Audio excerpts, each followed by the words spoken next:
I mean, I love Lizzie Olsen, and it was so fun to play with her on WandaVision. I mean, I think Iman Vellani as Ms. Marvel is a really cool character, and obviously, she's Young Avengers in the comics. There was nothing on a green screen or a blue screen in that set. I'd love to work with Kit again. He's such a wonderful actor, and we work so well together. Confession, I know an egregious amount about you. Been obsessed since I first read up on your Salem days. That's why I saved you from the spell you were under. Who are you? I'm... Interesting. Obviously, we're currently marking the end of Brat Summer. Charlie XCX has declared it's over. Oh! I didn't even know it began. And now it's over already. Well, so are you aware of the social media trend or not? Potentially. Okay, well, potentially it was this related to this album that came out. It was all about kind of, I don't know, having kind of like a crazy cool girl summer, I suppose. Great. And I wondered, now that there's sort of a vacancy in a seasonal trend, we could have a thing called Aggie Autumn, where basically, you know, we all kind of act in ways that Agatha would be proud of. So I wondered if you had some examples of ways we can celebrate that. I think that we should take up space.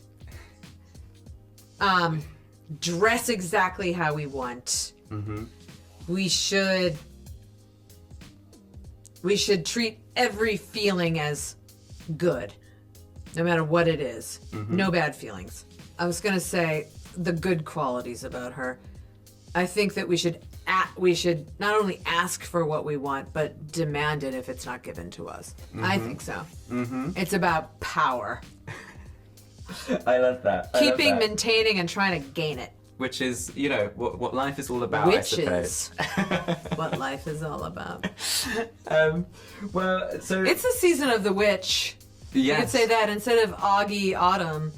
You could say witch is before winter.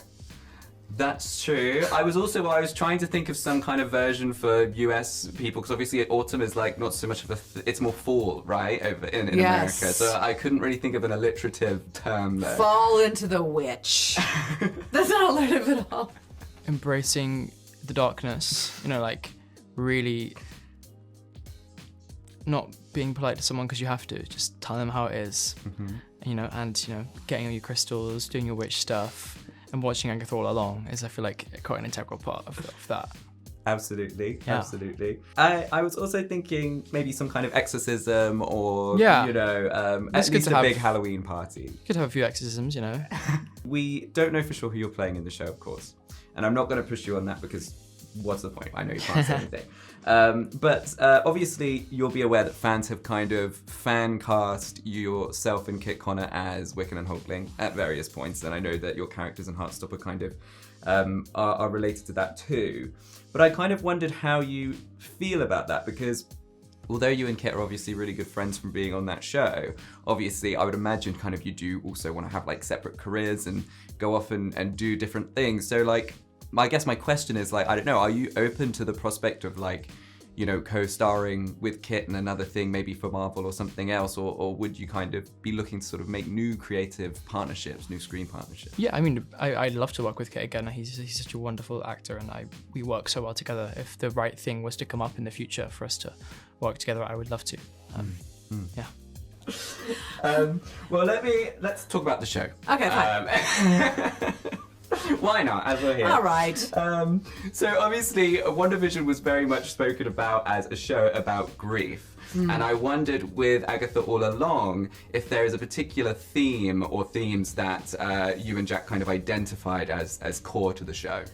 I'd say power, whether it's finding your own power in and also just in the positive and negative ways that power exists and the ways that people achieve power, whether it's from within or grabbing it or not knowing you have it and listening to your own power.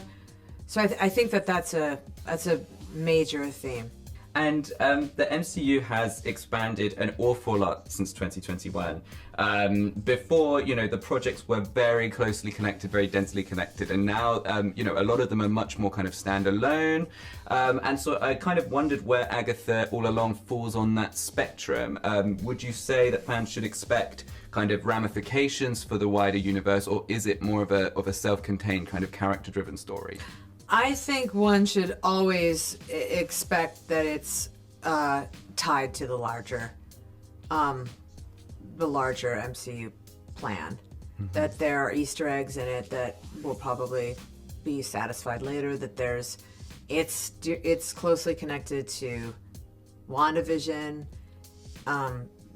So yeah, I think that there's, as all amazing Marvel properties, I think that there definitely are projects. There's definitely connections.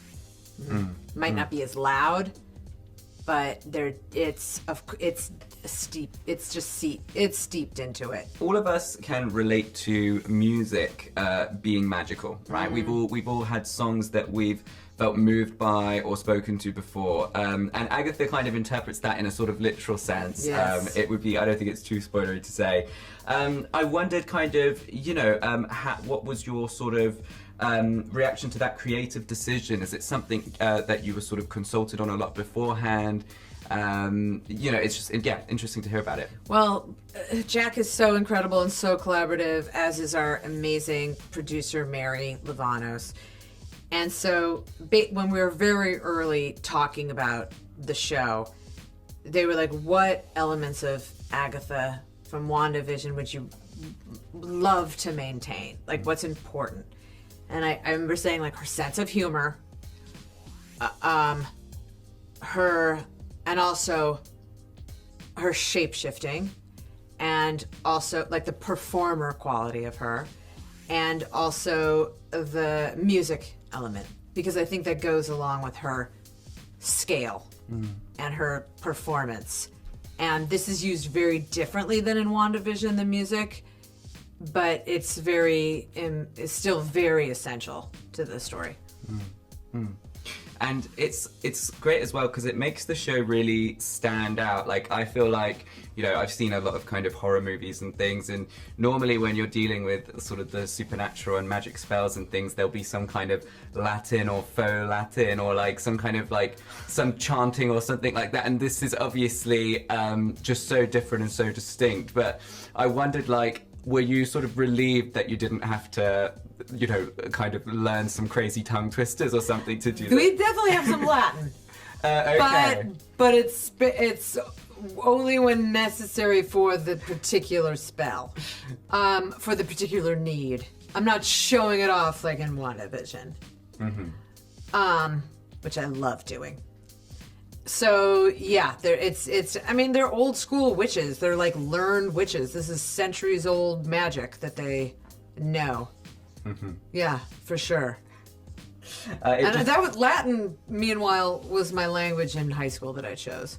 Very practical. Yeah. Oh, wow. I mean, I know a few people who had to do that, and I was relieved to have avoided it. Oh, I chose it. And, now look where it's got you. Well, you know what? I always thought it was the key to the Romance languages. But I don't know if that's true, actually. For me. But for root words. Well, what? I don't know anything about Latin, so I can't even comment. Get on the bus, get off the bus. Okay. Beautiful. Of course, not every MCU villain has had as great an impact as Agatha. Of course, look, this is why we're here. But I found this show's sort of approach to villains quite interesting, because I think, having seen the first 4 episodes, there's kind of a few arguments about there's a few arguments to be made about who the villain is. I think it's still kind of a little bit mysterious. So I wonder, who or what you would consider to be kind of the main villain of this piece. Time will tell. I think the baseline is, at least for Agatha, is she's a bad seed. For sure. Always. And also as well, obviously, again, kind of slightly heartstopper tangential, Alice Oseman, I know, thinks a lot about kind of the music taste of their characters, the characters on the show. And I wondered if you'd thought at all about the songs that Teen might listen to into kind of forming the character. Teen would love like Fleetwood Mac, Carole King, witchy, like, I don't know, he'd love a bit of Kate Bush. And also probably like some like rock as well. Yeah. I mean, I was kind of, reflecting on my angsty teenage years. I was thinking surely Evanescence has got to be in there somewhere. Yeah. I like to think of Evanescence as a band that is popular and not just one that I'm the only one who likes. Of course, there have also been like a lot of references to the Young Avengers kind of sprinkled into Marvel Cinematic Universe for quite some time. They're, maybe they might all be kind of in their 30s by the time they actually get together. But I wondered, are there any characters from that group that you would be interested in Teen kind of interacting with and meeting? I mean, I think Iman Vellani as Ms. Marvel is a really cool character, and obviously, and she's in the Young Avengers in the comics. And if that was the way that Marvel wanted to go, then I think her and Teen would get on very well. And she's a delight in real life by all accounts. So that I've would heard. be very fun. Yeah. Well, also as well, of course, a lot has been said about how this is like a kind of a landmark moment for LGBTQ plus representation in the MCU, which kind of didn't really exist for a long time, but now seems to be kind of ramping up. So what sort of conversations did you have with Jack about kind of that element of the show when you were sort of getting involved?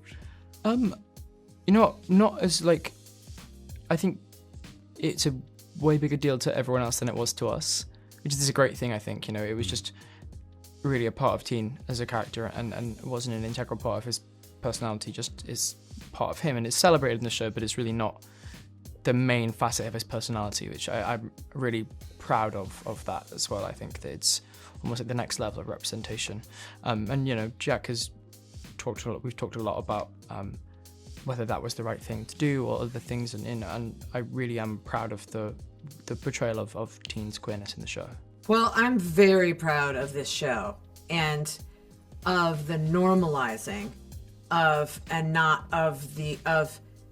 queerness and women of different ages and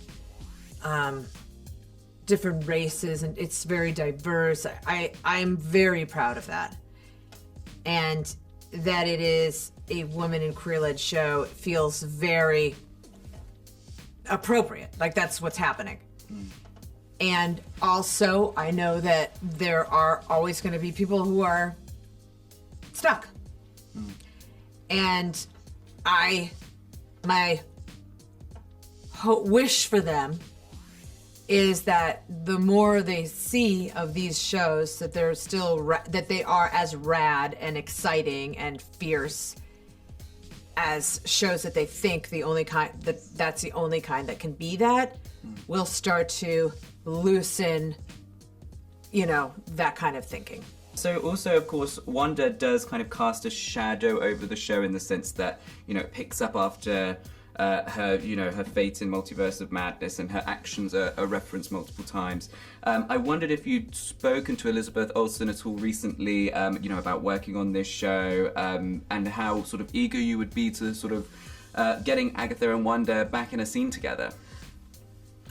I mean, I love Lizzie Olsen, and it was so fun to play with her on WandaVision. And yes, I texted her just recently to be like, I cannot thank you enough for being the perfect guide into this world.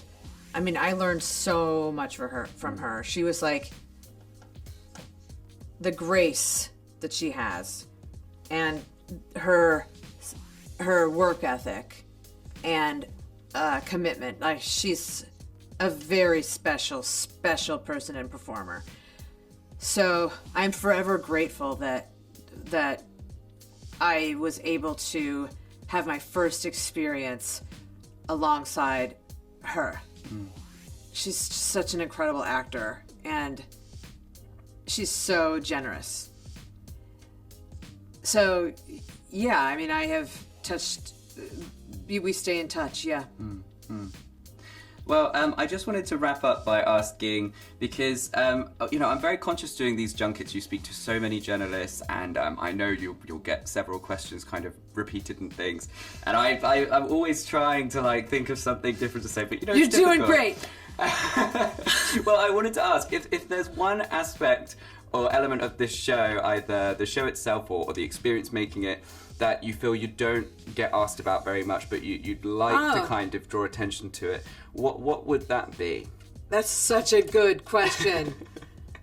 I think that something that we haven't talked about enough is the rest of the coven.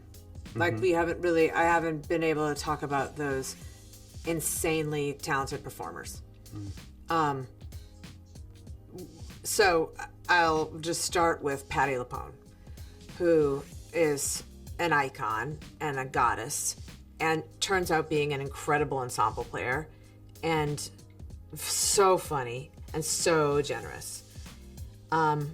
Joe Locke, who I learned so much from, who is so special. That kid's gonna go places, is all I'm saying.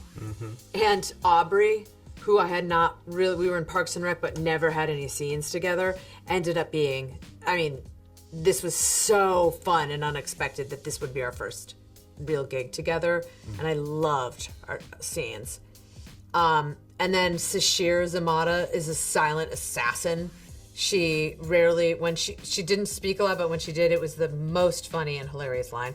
And Alion, who is just a fierce warrior and such a talented performer. So yeah, I think we had and Deborah Jo Rupp, who's just a classic.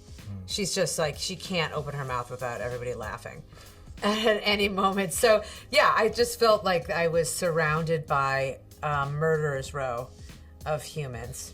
So even though Agatha has a hard time playing with other people, I couldn't have done it. And the Witch's Road itself is kind of sort of a character in the story, and kind of, again, one of those arguable villains that we see. I was trying to work out when I was watching the show how much of it was practical and how much of it was sort of green screen or LED, because it looks quite real. It looks like it was all actually there. There was nothing on a green screen or a blue screen in that set. Amazing. It was all practical. We used it a little bit for some things later, but there was nothing. It was all practical, which made it so... It really did add to the witchy feeling of it, because it was so tactile and it was right there and it felt very immediate. And there was something old-fashioned about it, something ancient and really pure about being in an actual built set. People's fingers were all over it. That sounds weird, but it was very, it was a rich environment to be in. We used miniatures, strings to pull things. The magic was very, very, even sometimes when you see things come out of our hands, that was practical. Wow. So you felt very, as performers, we felt very powerful.